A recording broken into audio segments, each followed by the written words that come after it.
기적 발생 기능. 기적은 자연, 과학 법칙을 초월한 이상한 현상을 말한다.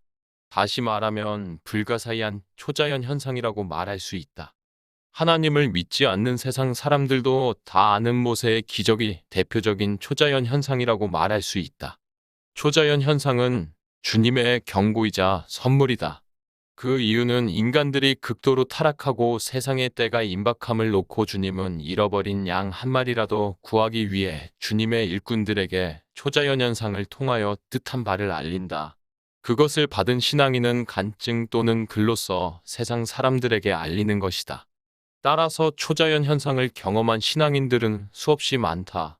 영의 세계 차원에서 얘기하면 사탄이 주관하는 각종 잡신부터 하나님이 직접 주관하시는 초자연 현상 등 이상한 일들을 경험한 것은 조금 넓게 생각하면 이해가 될 것이다. 지금도 전 세계적으로 UFO 미확인 비행물체는 더욱 왕성하게 활동하고 있는 것을 유튜브 등을 통하여 과거보다 확실히 실감할 수 있다. 우리는 감각적으로 느낄 수 없지만 적어도 하늘나라 천국에서 모든 일상은 초자연적이라 해도 과언이 아닐 것이다. 천국을 영적으로 다녀온 사람들의 간증을 종합해보면 천국에서의 이동은 스르르 미끄러지는 구름마찰보다도 훨씬 더 부드럽게 순간이동이 된다고 한다. 지구에서 천국까지 수억 년이 걸리는 거리를 불과 몇 분 또는 몇 시간 만에 왕복이 가능하다고 하니 기가 찰 노릇이지만 그것은 사실이라고 생각한다. 이쯤에서 주위의 초자연 현상을 겪은 사람들의 얘기를 들어본 적이 있을 것이다. 나 역시 초자연 현상을 직접 경험했다. 나 자신도 놀랬다. 단 2초 만에 수년간 고생한 어깨 통증이 치유된 것이다. 그것은 하나님의 은혜라고 생각하는데 3년이 지난 지금까지 재발이 없다. 최근에는 모 기독교 방송에서 진행하는 콜린갓이라는 TV 프로그램에서도 그러한 현상을 확인할 수 있다. 또는 그것보다 더욱 뚜렷한 경험을 한 사람들이 많은 것을 알게 되었다.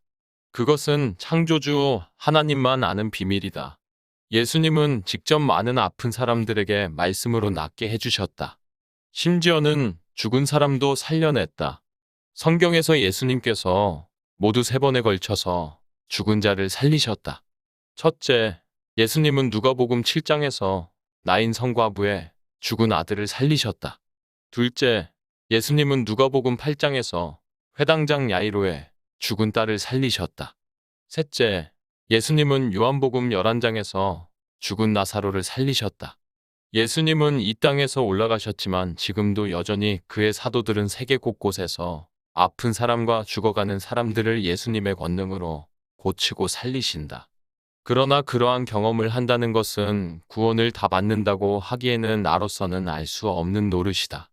단지 그러한 경험을 통하여 하나님의 살아계심을 확신시켜주는 촉진제로서 더욱 열심히 하나님의 영광을 위해 일을 하라고 하는 격려하심으로 안다. 그런데 그러한 경험한 사람들의 특징 대부분은 사람이 달라진다라는 것이다. 옛날 평양대 부흥운동당이 깡패였던 김익두는 성경을 읽는 과정에서 김익두는 가슴을 칼로 찢는 것 같은 물세례를 경험하게 된다. 그리고 예수님처럼 40일 금식 기도를 마치고 내려오던 중 하늘에서 큰 불덩이가 가슴에 떨어지고 김익두야 김익두야 하는 하나님의 소리를 듣고 하나님께서 자신의 이름을 불러주신 것이 너무나 감사해 한없이 울었다고 한다.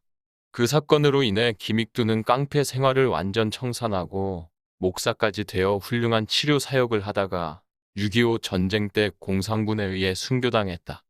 그는 초월적 신비주의 운동가로서 이적의 부흥사로도 알려졌다.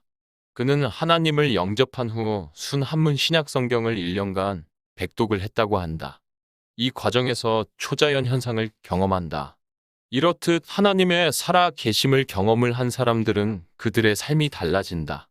예를 들면 음주와 흡연을 완전히 끊었다든가 악한 사람이 유순한 사람으로 바뀌었다든지 아니면 교회를 열심히 나가기 시작했다는 등 특이한 현상을 볼 수 있다. 이것들은 하나님의 초자연적인 사역으로 예수님의 부활 사건과 맥락을 같이 한다. 따라서 성경 말씀을 지속해서 읽고 또는 필사를 하고 암송하는 과정에서 하나님을 만나고 순종을 하고 충실한 하나님의 일꾼으로 바뀐다. 바이블은 기적을 발생시키는 도화선이다. 만일 당신이 지금까지 하나님을 만나지 못했다면, 그리고 기적을 경험하고자 한다면 그 답은 바이블 속에 있다. 즉, 말씀을 지속해서 적극적으로 읽고 또 묵상하면서 주님 만나기를 사모하고 부르짖으면 반드시 신호를 느낄 수 있게 된다. 왜냐하면 하나님은 불꽃 같은 눈으로 그러한 사람들을 찾고 있다. 따라서 다소간의 시간 차이는 알지라도 포기하지 않는다면 반드시 주님의 응답을 받게 된다. 너는 내게 부르짖으라 내가 내게 응답하겠고 내가 알지 못하는 크고 비밀한 일을 내게 보이리라. 예레미야 33장 3절 말씀. 너희가 온 마음으로 나를 구하면 나를 찾을 것이요 나를 만나리라. 예레미야 29장 13절 말씀. 수명 연장 기능.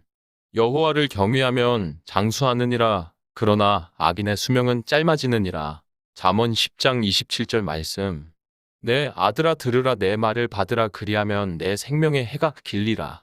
잠언 4장 10절 말씀. 하나님의 사람들은 대개 장수한다.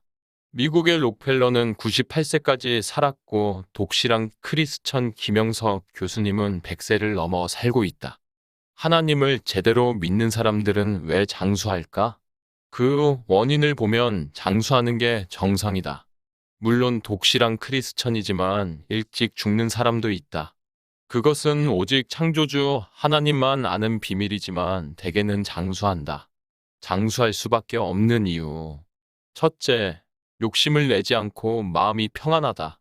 둘째, 음주, 흡연을 안 하고 절제하는 생활을 한다. 셋째, 말씀과 기도를 통해 건강도 보호받는다.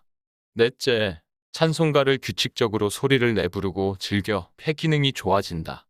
다섯째, 성경 말씀을 즐겨보고 긍정적인 사고가 확장되어 스트레스를 적게 받는다. 여섯째, 성령님의 도움으로 엔도르핀의 증가로 신체 면역력이 향상된다. 결국 성경 말씀을 읽고 기도를 하고 찬송가를 부르고 믿음을 가지고 있으면 장수는 당연하지 않겠는가? 그뿐만 아니다.